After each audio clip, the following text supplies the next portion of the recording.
Barangay LS 97.1. 97.1.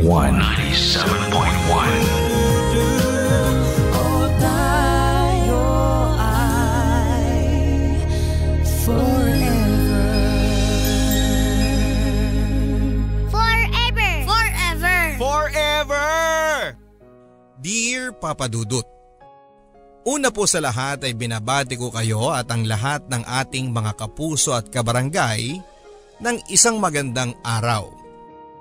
Ako po si Aya, 24 years old at laking Valenzuela. Pero bumukod na rin po ako sa pamilya ko noong ako'y nagtatrabaho na at nangupahan sa isang maliit na kwarto malapit sa call center na aking pinagtatrabahuhan sa Mandaluyong. Isa po ako sa mga masugid ninyong tagapakinig at halos araw-araw po akong nag-tune in sa inyong programa sa tanghalian bago ako matulog. Sa katunayan nga po ay matagal ko ng balak na sumulat sa inyo pero ngayon lang po ako nagkaroon ng lakas ng loob nang nalampasan ko na ang aking problema.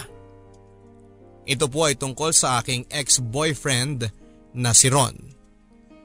Siya po ang aking unang boyfriend at nagkakilala kami sa una kong call center na pinagtrabahuhan. 1 year po ang tanda niya sa akin. At nang nagkakilala kami ay kakahiwalay niya lang din po sa kanyang ikalawang girlfriend. Bago po naging kami ni Ron ay crush ko na siya, Papa Dudut. Cute kasi siya. Tahimik, mukhang bad boy at sa katunayan nga po ay ang codename namin sa kanya ng mga office mates ko na may mga crush din sa kanya ay Ruru. Dahil may pagkakahawig siya kay Ruru Madrid. May pagka-loner din po siya. Hindi masyadong nakikihalubilo sa mga tao.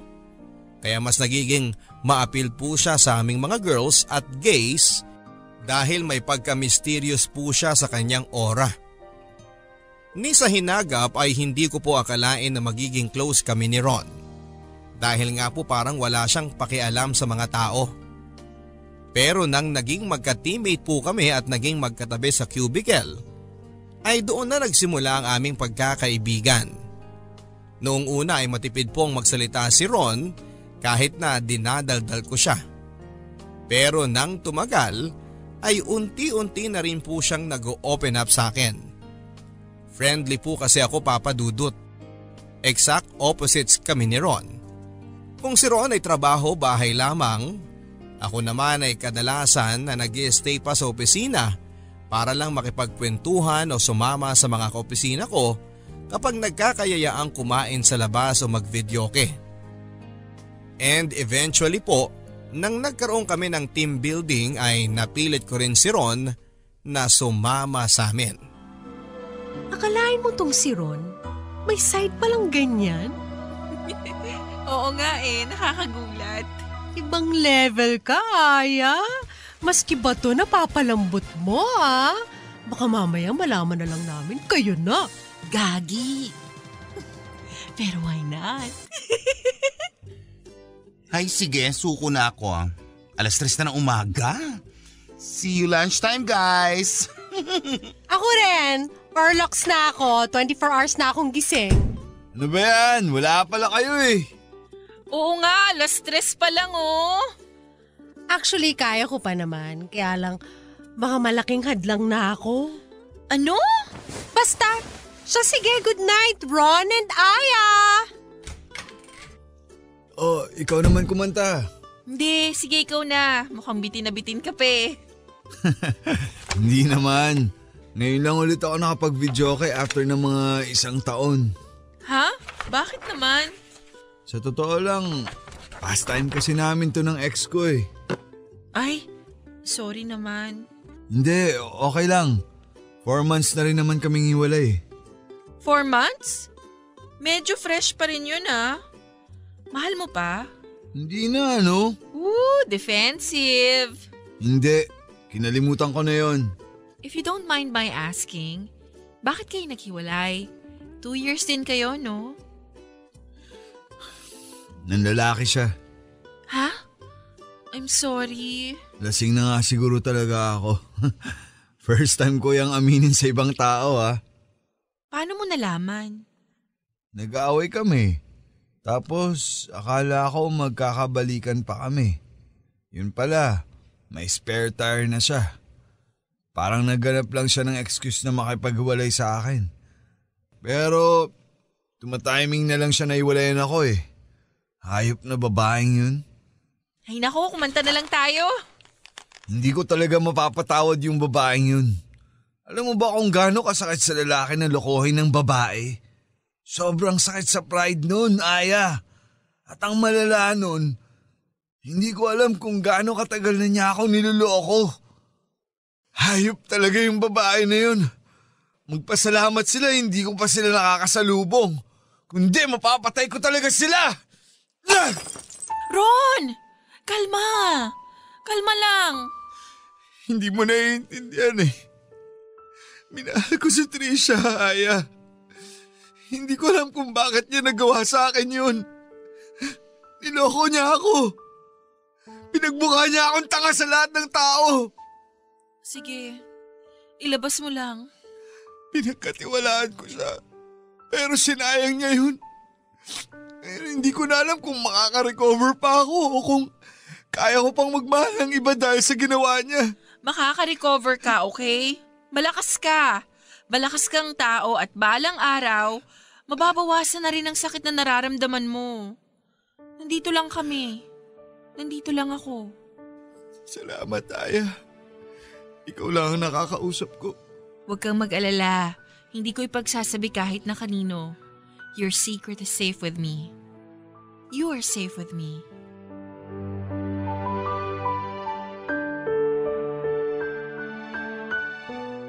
Mas naging close nga po kami ni Ron matapos ng team building naming yon, Papa Dudut. At napansin ko rin na mas naging maaliwalas na ang aura niya. At unti-unti na rin siyang nakikipagbiruan at kwentuhan sa mga teammates namin. At habang nagaganap po yan, ay nararamdaman ko rin na unti-unti ring nagbabago ang tingin namin sa isa't isa. At umabot na nga po sa puntong parang mag-MU kami at tinutokso na ng lahat ng tao sa opisina. Matapos ng 2 buwang pagkakaibigan namin ni Ron, ay nanligaw na nga po siya sa akin, Papa Dudut. At dahil may feelings na rin naman ako sa kanya, ay agad ko rin naman po siyang sinagot. Sa puntong yon ay pakaramdam ko na ako na ang pinakamagandang babae sa opisina namin. Aminado naman po kasi ako na hindi ako kagandahan. Charming lang. At dahil no boyfriend since birth din po ako ay pakaramdam ko na napakaswerte ko sa unang boyfriend ko. Gwapo na, mabait pa. At mahal na mahal pa ako. Pero wala pa pong 1 buwan mula nang maging kami ni Ron ay napansin ko na po ang unang mga red flags sa kanya.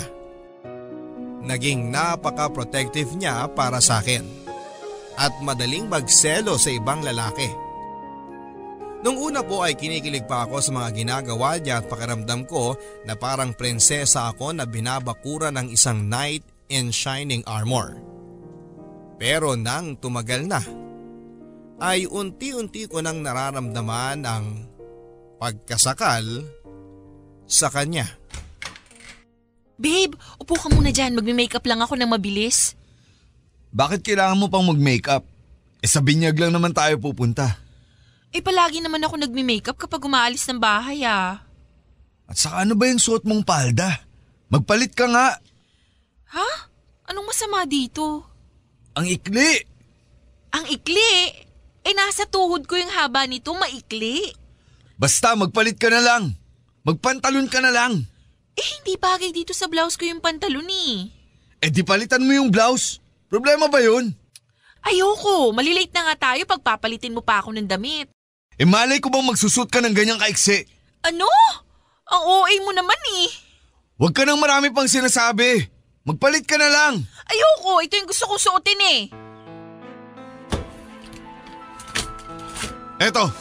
Etong suotin mo. Ayoko, hindi ako magpapalit. Kung ayaw mo magpalit, hindi na tayo alis. Hello? Ria? Hindi pa kami nakakaalis eh. Sabihin mo sa kanya na hindi na tayo pupunta. Baka sa reception na lang kami makasunod, Ria. May inaayos lang. Hindi tayo aalis nang hindi ka nagpapalit ng damit. Sige, Ria. Bye. See you. Aalis na ako. Anong aalis? Sinabi ko nang hindi tayo aalis eh. Pabayaan Hindi kasi mo ta- ako! Aalis ako! Dito ka lang! Dito ka lang sabi! Sige, iwanan mo ako. Ipagpalit mo rin ako kagaya ng ginawa ni Trisha. Ron, hindi naman ako si Trisha eh. Magtiwala ka naman sa akin. Hindi! Pare-pareho kayong mga babae. Lolokohin niyo lang akong lahat. Babe. Huwag mo ko hawakan. Sige, magpapalit na ako. Hindi na. Huwag ka na magpalit. Umalis ka na. Sige, iwanan mo na ako. Sige na, magpapalit na ako, okay? Sandali lang, magbibihis lang ako.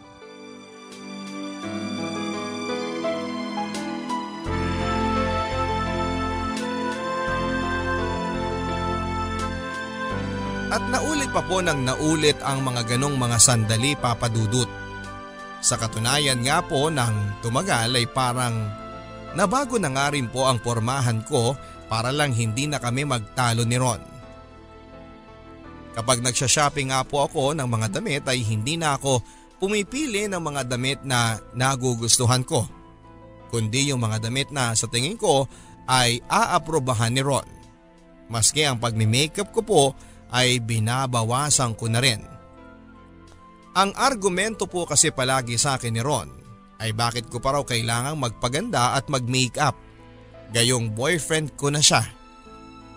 Para po kasi sa kanya ang isang babae ay dapat nag-aayos lang para makapang-akit ng lalaki. At nang tumagal nga po ay naging gano'n na rin tuloy akong mag-isip. Kapag nakakakita po ako ng babaeng naka-makeup at nakaporma, ang una ko pong iniisip ay malandi ito at ginagawa lang yon para makapang-akit ng lalaki. At eventually nga po maski ako ay naging selosa na rin. At iniisip ko na kapag may kausap si Ron na maganda at mapormang babae ay nilalandi nito ang boyfriend ko. Eventually po ay napansin na nga rin po ng mga kaibigan ko at ng mga kaopisina ko ang pagbabago sa pananamit at sa itsura ko. Tinutokso po nila ako na ganon daw ba talaga kapag may boyfriend ng gwapo. Nawawala ng pakialam sa sarili dahil nakuha na ang gusto.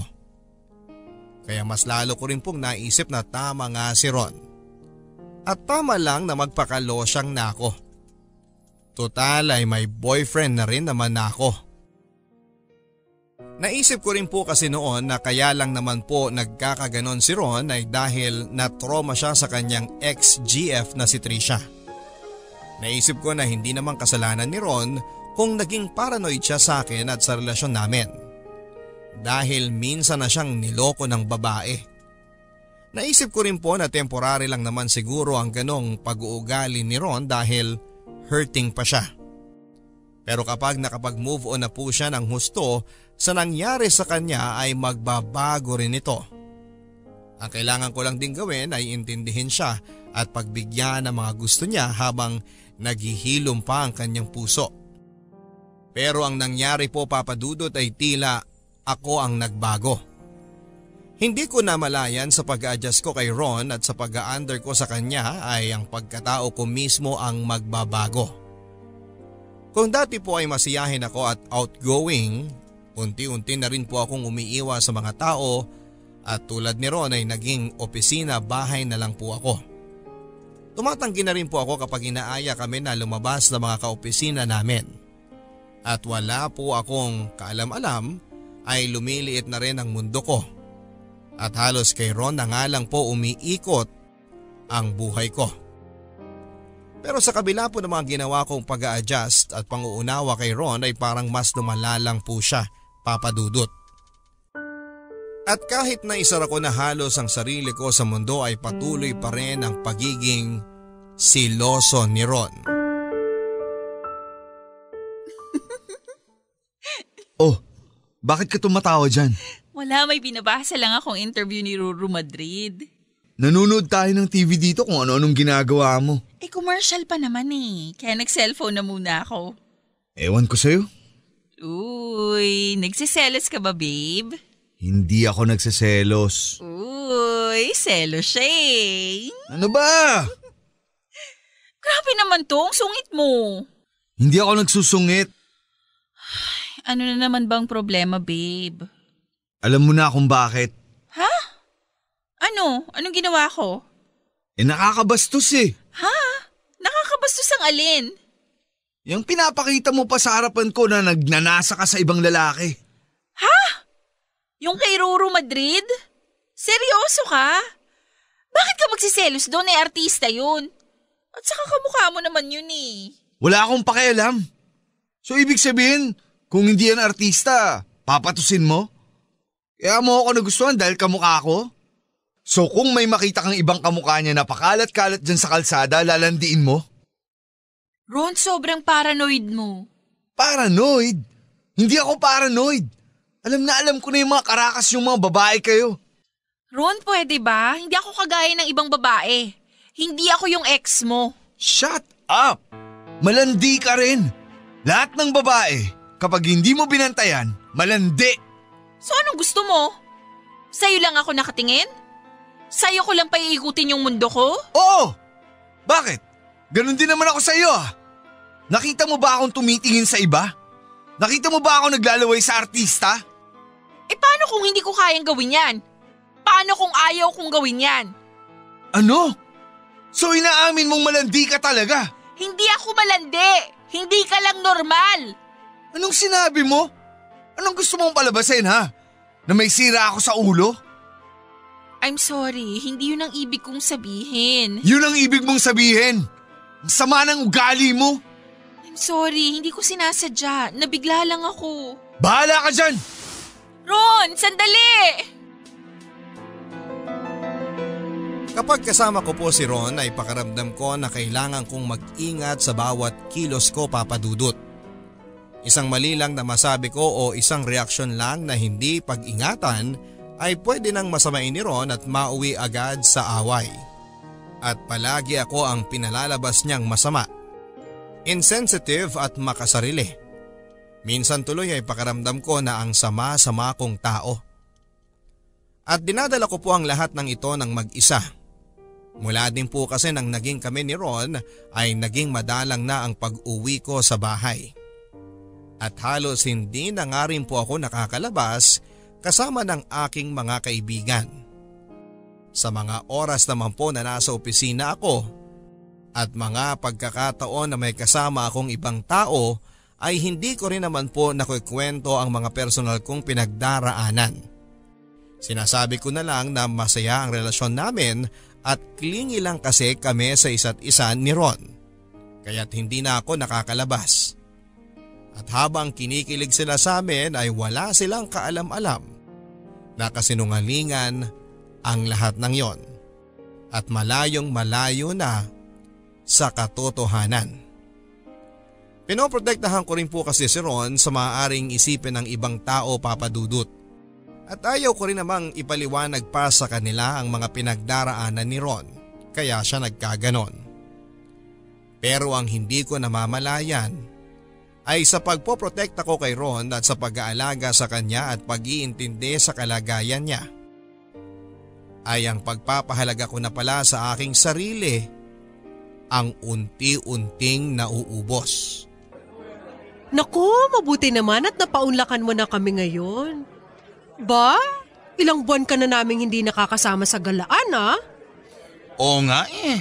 Miss na miss ka na namin, bruha ka. Bakit pala hindi mo kasama si Ron ngayon? Umuwi kasi siya ngayon sa kanila sa probinsya. May emergency lang na inaasikaso. Ganon? Nagkakatime ka lang sa amin kapag wala siya? Kaya naman pala biglang nag-ayos ka ulit ngayon, ha? Kasi wala si Ron. Buhay single. Uy, hindi loyal ako. Huwag kayong ganyan. Sus, ito naman, joke lang. Uy, friend, nga pala.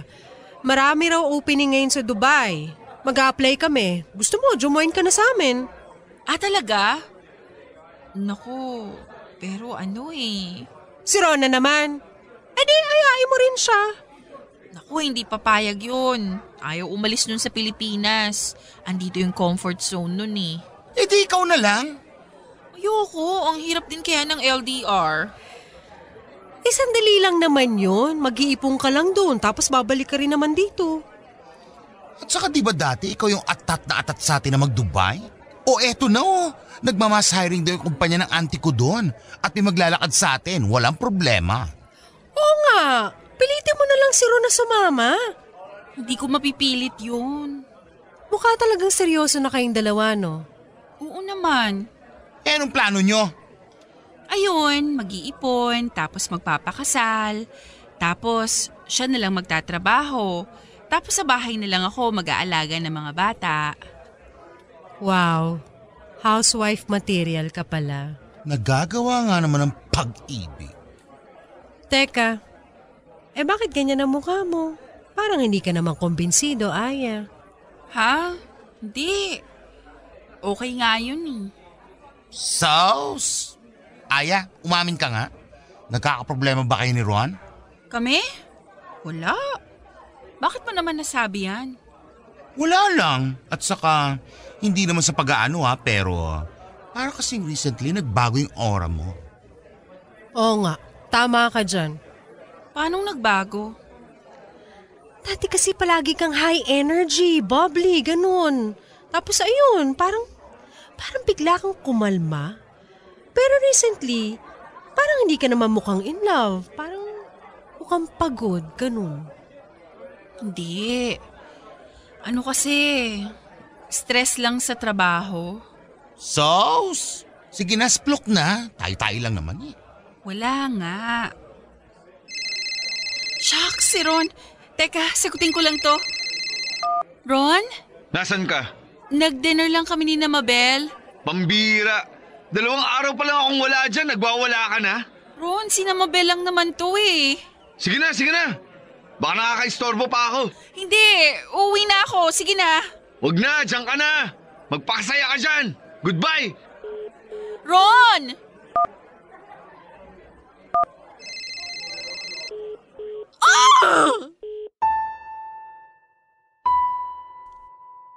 Maraming beses na rin po kaming naghiwalay ni Ron, Papa Dudut. Pero palagi rin naman kaming nagkakabalikan. Siguro 1 buwan na yung pinakamahaba naming cool off. Pero hindi rin ako nakakatiis at ako pa rin ang unang lumalapit. Humihingi ako ng tawad at sumusuyo sa kanya. Karamihan po kasi ng away namin ni Ron ay ako ang unang humihingi ng tawad at nagpapakababa. Siguro'y 1 o 2 beses pa lang po yun nang si Ron mismo ang sumuyo at humingi ng tawad sa akin. Pero kahit sa mga pagkakataong yon, ay nagawa pa rin niyang palabasin na kasalanan ko ang mga pangyayari dahil masama akong tao at hindi ko siya naiintindihan. Alam ko naman pong toxic na po talaga ang relasyon namin ni Ron, Papa Dudut. Pero hindi ko pa siya magawang hiwalayan dahil mahal ko siya at nagigilty ako. Sa mga oras kasi na maayos si Ron at hindi kami nagkakaaway ay sweet naman po siya at malambing. At isa nga po sa mga paulit-ulit na sinasabi niya sa akin ay ako lang daw ang nag-iisang tao na meron siya. Kaya't sobrang thankful din po ako sa naging relasyon namin. Na naging magkarelasyon kami. Hindi daw niya alam kung makakasurvive siya kung hindi ako dumating sa buhay niya. Marahil ay dahil din po sa pinagdaraanan ko kay Ron ay tila unti-unti na rin pong naisantabi at napabayaan ang sarili ko. Kagaya nga po ng napansin ng mga kaibigan ko ay totoo nga po na naging mas tahimik at sarado ako sa tao. Kung minsan ay nahuhuli ko rin po ang aking sarili na nagagalit kay Ron dahil pakaramdam ko po ay napakaraming mga bagay at opportunity ang tinanggal niya sa akin. Pero wala rin naman po akong lakas ng loob para iwanan siya. At umabot na nga po sa puntong nakaapekto na rin sa aking pisikal na katawan ng depresyon na aking nararanasan. Sa loob po ng isang taon ay nag-gain po ako ng 50 pounds sa timbang, Papa Dudut. Tuluyan na rin po akong nawala ng ganang manamit at pinanindigan ko na lamang ang pagiging losyang at ang pagkain ng mga comfort food ang siyang naging takbuhan ko sa tuwing nagkakaproblema kami ni Ron. At etong bagay na ito ay hindi rin naman nagustuhan ni Ron, Papa Dudut. Kung dati kinokontrol niya ang aking pananamit at pagmi-makeup, ngayon ay baligtad naman. Gusto niya akong papayatin dahil kung minsan daw ay napagkakamalan na kaming magnanay ng mga tao at nakakahiya daw.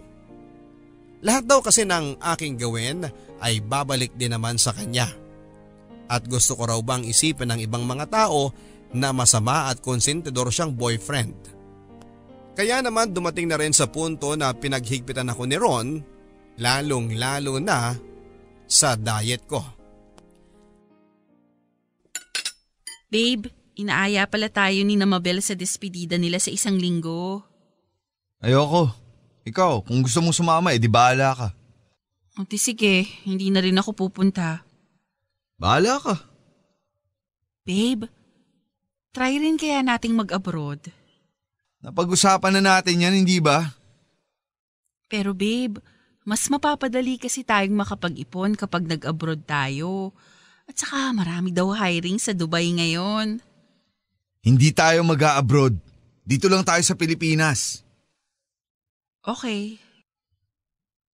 Huwag ka nang kumuha ng kanin. Ha? May ulam pa ako eh. Uubusin ko na lang. Huwag ka na sabing kumuha ng kanin eh. Ang taba-taba mo oh. Grabe ka naman sa akin. Grabe? Sandali.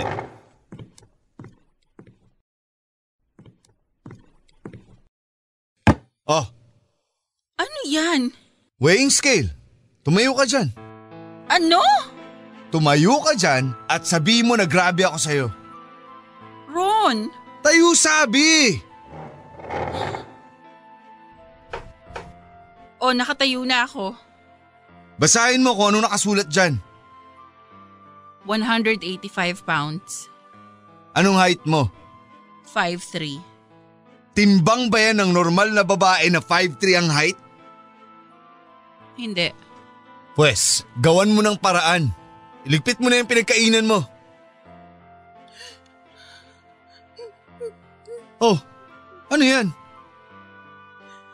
Ang sama-sama mo naman kasi sa akin eh. Ako ang masama? Hindi ba't para sa kabutihan mo rin naman yung ginagawa ko? Kung isang araw bumagsak ka na lang dyan dahil inatake ka na sa puso sa sobrang katabaan mo, sinong sisisihin ng mga tao? Hindi ba ako rin? Nang maski ang pagkain ko ay kinontrol na ni Ron, ay doon na nga po ako nakaramdam na gusto ko na talaga siyang hiwalayan, Papa Dudut. At habang pinupwersa niya ako na bawasan ang aking pagkain kapag magkasama kami, ay bumabawi naman ako sa pagkain kapag ako na lamang. At sa puntong yun ay parang kumakain na lamang ako ng marami, hindi dahil gusto ko, kundi para makapaghiganti kahit na papaano kay Ron. At sa totoo lang ay umabot na ako sa puntong kain ako ng kain hanggang masukan na ako. At dahil bumukod na rin po ako sa pamilya ko ay wala pong ibang nakakaalam na umabot na rin ata sa utak ko ang stress na inabot ko sa pakikipagrelasyon ko kay Ron. Diring-diring na po ako noon sa aking itsura, sa mga pinagagawa niya at sa aking sarili, Papa Dudut. Kung bakit ako umabot sa ganitong punto at kung hanggang kailan ko matitiis ang maging bilanggo sa relasyong matagal na akong hindi masaya. Kaya nang minsang nauwi na naman ang isang maliit na hindi pagkakaunawaan namin sa isang malaking bagay, ay kinuha ko na po ang opportunity na yon para tuluyan ng makipaghiwalay kay Ron. Pero 1 linggo lang matapos kong tiisin ang tawag at pangungulit niya para makipagbalikan, ay nabigo pa rin akong makawala sa kanya. Anak, ang laki ng inilobo ng katawan mo ah. Hindi na normal yan ah. May pinagdadaanan ka ba? Ang totoo niyan, Kaya rin muna ako bumalik dito sa atin para magpalipas ng oras. Nakipaghiwalay na po kasi ako kay Ron. Ay, sinasabi ko na nga ba eh. Stress eating yan. Huwag mo masyadong alalahanin yun. Pag-ibig lang yun. Marami pang iba dyan. Kailan ba kayo naghiwalay? Mag-iisang linggo na po. Ha? Isang linggo pa lang? Pero matagal ka na namumroblema sa kanya. Medyo po. Ano ba ang dahilan? May ibang babae ano? Ay, nako. Sinasabi ko na nga ba. Sakit yan ng mga gwapo. Sakit din yan ng tatay mo dati eh. Mabuti na lang, hindi na siya gwapo ngayon. Kaya gumaling na.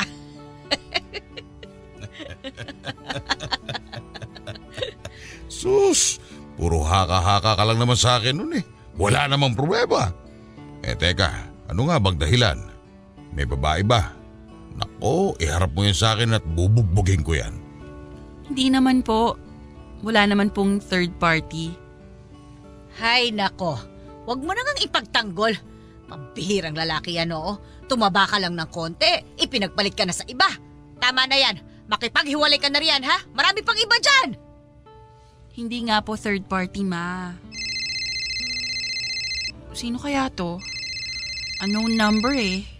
O ay di sagutin mo para malaman mo kung sino. Hello? Aya! Nakasakay ako sa motor ngayon! 160 ang takbo ko! Nasa highway ako! Ano? Ma, sandali lang lalabas lang ako.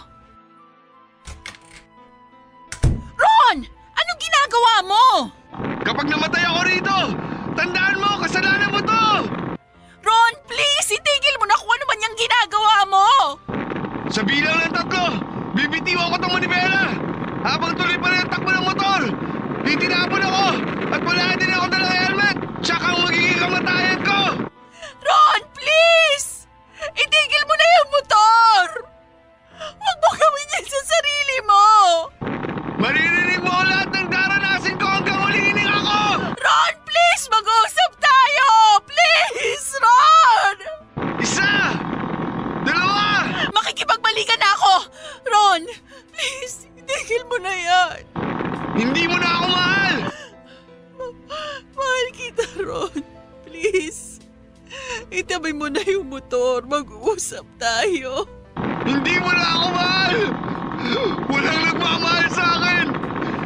Mag-isa lang talaga ako sa mundo! Ron, please. Nasaan ka? Pupuntahan kita. Mag-usap tayo. Hindi mo ako mahal! Wala kang kwentang tao! Ron, please. Nasaan ka? Pupuntahan kita.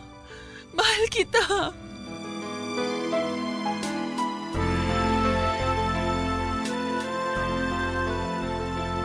Eventually po ay sinabi na rin sa akin ni Ron kung nasaan siya.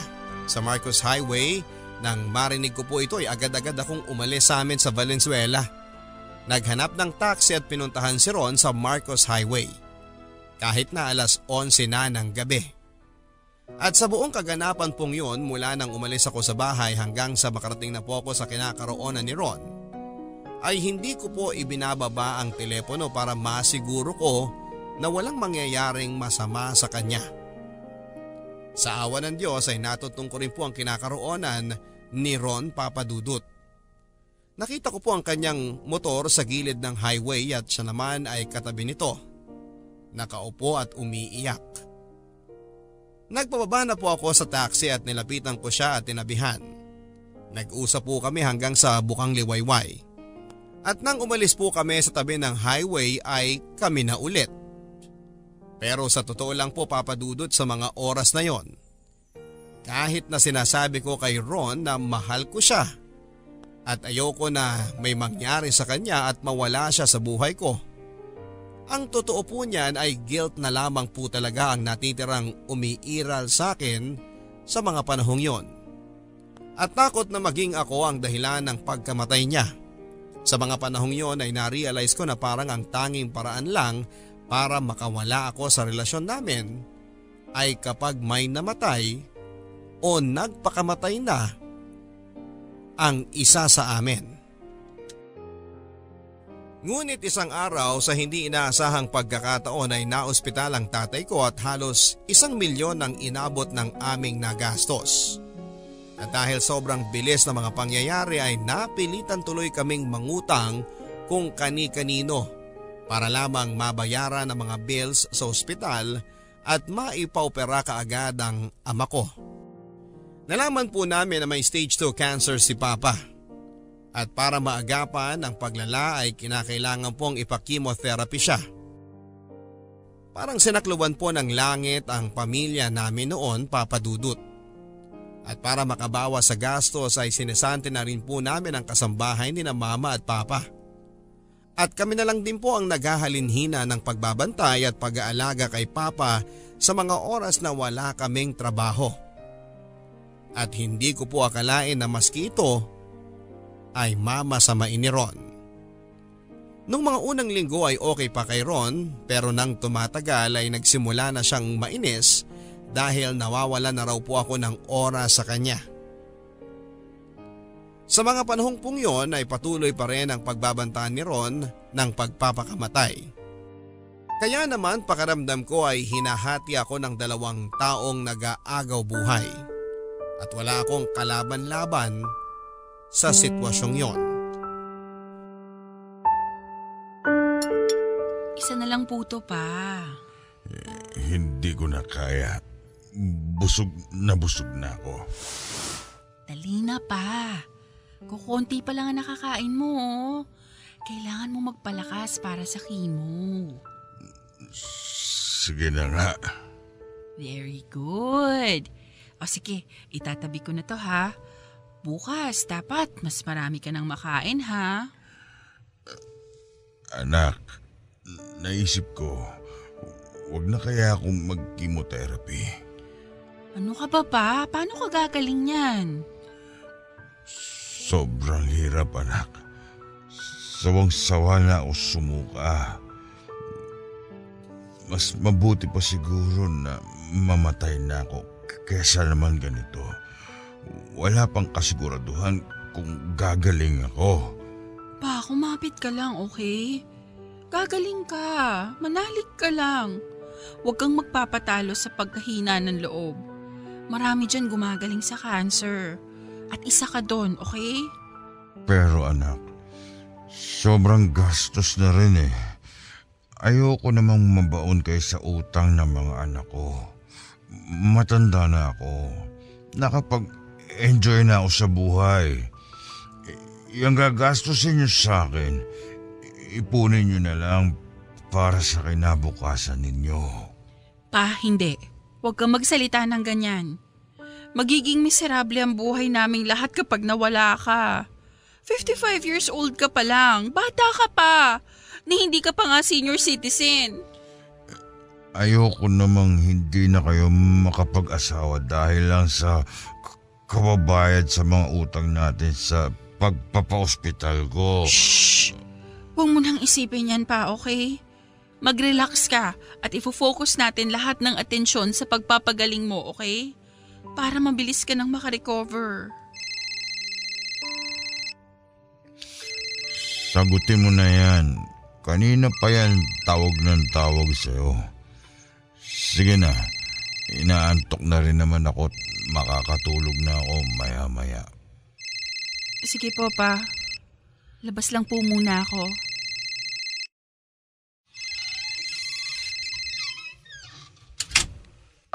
Hello? Bakit hindi mo sinasagot ang tawag ko? Nagluluto ako ng hapunan kanina. Hindi ko narinig yung tawag mo. Ilang oras na nakakalipas yun.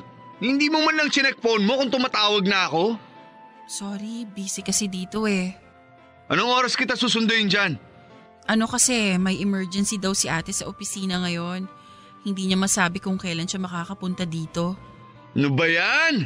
Nung isang linggo nagka-emergency din siya. Ganun talaga eh. Hindi naman maiwasan. Siyempre, na-promote na siya dun sa trabaho niya.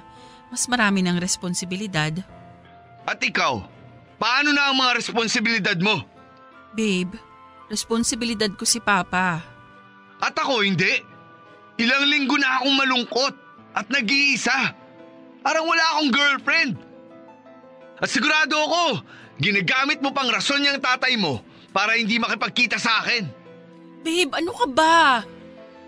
O sige, kung gusto mo, dito ka na lang pumunta sa bahay. Dito na lang tayo mag-date. Total, matutulog na naman na si Papa eh. Pwede tayong manood ng DVD sa salas. Ayoko! Bahala ka dyan! Hindi ka talagang maaasahan. Wala kang pakialam sa akin. Hello? Ron? Pesting boy to!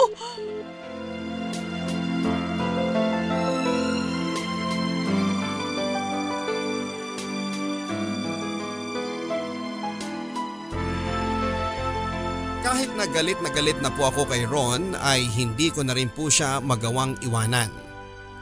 At sa mga oras na yon ay unti-unti ko na rin naiisip na baka naman dati pa talagang ganon ang ugali at pagkatao ni Ron. Na kaya sila nagkahiwalay ng ex-GF niya ay hindi dahil sa nanlalaki ang ex niya, kundi dahil napuno na rin ito ng toxic na ugali ni Ron. At aaminin ko po na kaya ko rin po naisip ang mga bagay-bagay na yon ay dahil unti-unti na rin po ako nagkaroon ng mga pantasya na isang araw ay may isang lalaki na darating sa buhay ko. At ililigtas ako sa pagkakabilanggo kay Ron at sa lahat ng mga problema ko. Pero mabuti na lamang po na kahit naroon ako sa ganoong marupok na estado, ay hindi pa rin po ako nagpadala sa tukso at sa mga padalos-dalos na aksyon na alam kong pagsisisihan ko din balang araw. Bukod pa dyan ay tadtad na rin po ako ng problema sa pera dahil sa pagpapagamot ni Papa. Kaya naman as much as possible ay tinatatagan ko na lamang ang aking loob. At pinagbibigyan na lang din sa abot ng aking makakaya ang pagiging demanding ni Ron sa oras at atensyon. Kahit na may mga oras na gusto ko na ring magwala at makipaghiwalay sa kanya. Eventually po ay talagang nagkapatong-patong na po ang gastos namin sa pagpapagaling ni Papa. Kaya give up na rin po namin ang inuupahan kong apartment para makatipid. At umabot na rin po kami sa punto na nagsanla na nga kami ng mga alahas. At nang naabot na po namin ng rock bottom, ay doon ko na po talaga naisip na pag-a-abroad na lamang ang magiging solusyon para agad kaming makabayad at maiwasang malubog sa interes ng aming mga pinagkakautangan. Kaya lingid po sa kaalaman ni Ron ay nag-apply ako ng trabaho sa Dubai. At sa puntong yon ay hindi ko na po naisip kung magagalit siya o hindi. Ang iniisip ko na lamang po ay kung makapasok ako sa trabaho ay doon ko na lamang haharapin ang sitwasyon. Ang kaso po, Papa Dudut, ay nakapasa ko. Babe, may sasabihin ako. Ano yun? Babe, alam ko na pag-usapan na natin to. Pero bakit hindi natin subukan na mag-abroad? Alam mo naman na palang napag-usapan na natin eh. Bakit pinag-uusapan pa natin yan ngayon? Babe, ano kasi, nag-apply ako sa Dubai. Tapos nakapasa ako. Bakit hindi mo kinonsulta sa akin yan bago mo ginawa? Alam ko naman kasi na hindi ka papayag eh. Alam mo naman pala eh. Bakit ginawa mo? Gusto mo akong suwayin? Gumagawa ka na naman ng bagay ng palihim sa akin. Pinagmumukha mo na naman akong tanga. Babe, hindi. Hindi kita gustong pagmukhaing tanga. Natatakot lang ako sa'yo. Sa magiging reaksyon mo. Natatakot? Bakit? Ano ba ako? Halimaw ba ako para katakutan mo? Hindi. Ayoko lang na pagmula na naman ang away natin to. Pero ginawa mo pa rin. Nag-apply ka pa rin. Nang hindi ko pa alam. O ano ngayon? Hindi ba't nauwi rin naman sa away? Huling beses mo nang gagawin ng ganyang bagay sa akin. At hindi mo tatanggapin ang trabaho na yan. Babe, please. Para naman to kay Papa eh. Huwag mong gamitin ang tatay mo para makalayo sa akin. Ha? Babe, hindi ko gustong lumayo sa'yo. Sinungaling! Gusto mo akong layuan. Nararamdaman ko, matagal na. Ngayon ganyan ang nangyari sa tatay mo. Sasakyan mo yung kaganapan na yan para makakuha ka ng rason na makipaghiwalay sa akin. Babe, kaya nga kita inaaya na mag-abroad tayo, diba? Ha! Tumigil ka! Sinungaling ka! Gusto mo akong takasan! Babe, please! Tumigil ka sa kaka-babe-babe mo! Hindi ka na nahiya! Gagamitin mo pa ang tatay mo para nang umiwalay sa akin! Ron, please! Tama na! Pagod na ako sa'yo! Paulit-ulit na lang tayong ganito! Pagod na pagod? Ha? So ang tagal mo na nagtitimpi sa akin, ganon? So totoo nga, gusto mo akong hiwalayan? Eh kung sabihin ko nga! Ano? Paano kung gusto ko nang makipaghiwalay sa'yo? Animal ka! Sinampal mo ko? Sinasampal mo pa ako ngayon! Lumalaban ka na, ha? No!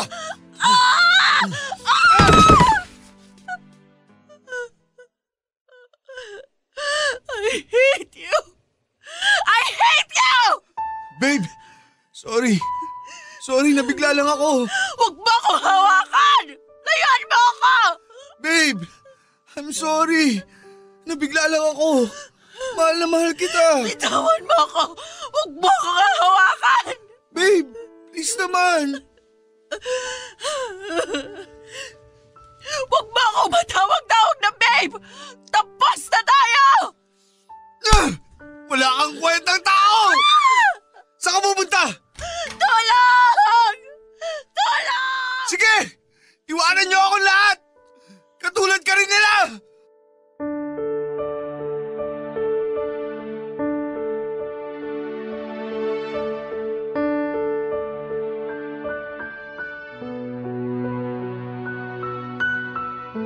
Kahit na hindi po ako hinabol ni Ron ay dumiretso pa rin po ako sa barangay upang i-report ang nangyari. Natakot po kasi ako sa maaaring gawin sa akin ni Ron, lalo pat pinagbuhatan niya ako ng kamay at sinaktan ng huli naming away. Matapos po noon ay sinubukan ko rin pong kontakin si Ron para makipag-ayos. At aaminin ko po sa inyo, Papa Dudut, naging isang napakalaking temptasyon para sa akin ang makipagbalikan sa kanya. Lalo pat nung sinusuyo niya ako ay ipinapakita naman niya sa akin ang malambing at malambot na side niya. Pero tinatagang ko po ang aking damdamin at sa tuwing nararamdaman ko po na lumalambot na rin po ako sa kanya, ay pinipilit kong alalahanin ang mga sandali na naging malupit at marahas sa akin si Ron para tumatag akong muli sa aking naging desisyon. 4 na buwan na po ang lumipas mula nang nagkahiwalay kami ni Ron, Papa Dudut. At aaminin kong may kirot pa rin na nararamdaman ng aking puso. Kahit na papaano sa tuwing naaalala ko siya. Nang tumigil na rin pong makipag-communicate sa akin si Ron ay may bahagi rin po sa akin na parang pinupunit. At doon ko na-realize na talagang wala na kami. At tapos na ang lahat ng paghihirap ko sa kanya. Masakit, Papa Dudut. Pero pakiramdam ko ay nakalaya na rin ako sa kalasag ng aming toxic na relasyon. Sa puntong yon ay iniwasan ko na rin po ang magpatali sa guilt na baka kung ano na ang ginagawa ni Ron sa sarili niya. Sa puntong yon ay na-realize ko at natanggap ko na rin po na hindi ko obligasyon si Ron. Hindi niya kailangan ng GF, Papa Dudut. Ang kailangan niya ay ang magpatingin sa espesyalista. Ngayon ay binabalikan ko na ang lahat ng mga nangyari sa amin ni Ron. Pakaramdam ko po ay napakatanga ko sa mga panahon na yon. Alam kong umabot na ako sa punto na kapag sinabi sa akin ni Ron na dilawang kulay green ay maniniwala na ako na dilawang green. Pangit mang sabihin pero sa tingin ko ay kung hindi na ospital ang ama ko o kung hindi kami nagkaroon ng krisis ay hindi na ako magkakaroon ng lakas ng loob para tumayo sa aking sarili at kumawala kay Ron. Tinanggap ko na rin po ang trabaho ko sa Dubai at nakaschedule na rin po akong lumipad sa 1 buwan. Sana po ay maabutan kong mapakinggan itong aking kwento at mabasa ninyo sa radyo bago ako bumiyahe. At sana ay yun na rin po ang huling beses na makarinig ako ng ganong klase ng kwento. Na wala na ring ibang tao na makakaranas ng mga bagay na kagaya ng sinapit ko nang dahil sa ilusyon ng pag-ibig. Ang inyong kapuso at kabarangay forever, Aya. Forever.